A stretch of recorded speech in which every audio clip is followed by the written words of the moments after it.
अखन अहाँ सब सुनि रहल छी अमचन म्यूजिक की शानदार प्रस्तुति।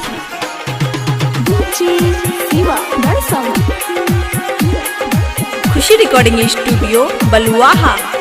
छियै हमारा भैया के साले गाँव में घुमाई छै लागा हो ठलाले नहीं जानो पहिया जबन भागले हारे सीना पर दुगो एकरा बम भागले हारे सीना पर दुगो एकरा बम भागले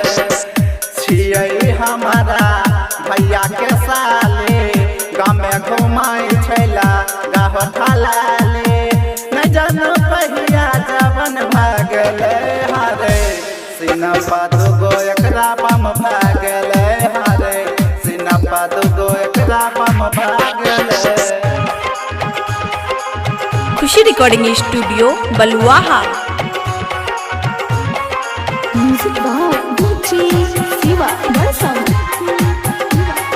सीना पर दुगो एकरा बम भागले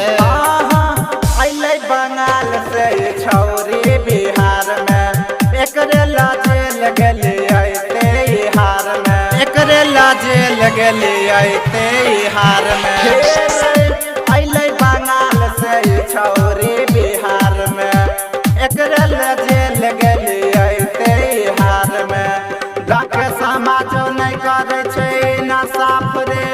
मारे ले आबै छै छौरिया के बाप रे एकर जवानी हमरे नाम भागले हारे सीना पर दुगो एकरा बम भागले हारे सीना पर दुगो एकरा बम भागले। खुशी रिकॉर्डिंग स्टूडियो बलुआहा।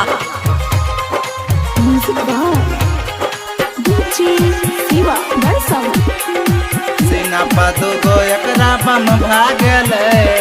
हे रे संजय अजय का है दिलीप मनोज रे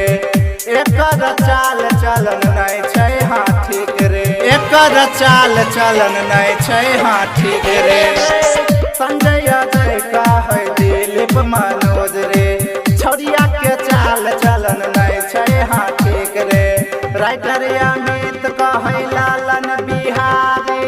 छोड़बै नहीं छौरी के सामान देबै खारी जिला जबर में बदनम भागले हारे सीना पर दुगो एकरा बम भागले हारे सीना पर दुगो एकरा बम भागले छियै हमारा भैया के साले गाँव में घुमाई छैला गाहो ठलाले नहीं जानो भैया जबन भागले हारे सीना पर दुगो एकरा बम भागले हारे सीना पर दुगो एकरा बम भागले। खुशी रिकॉर्डिंग स्टूडियो बलुआहा।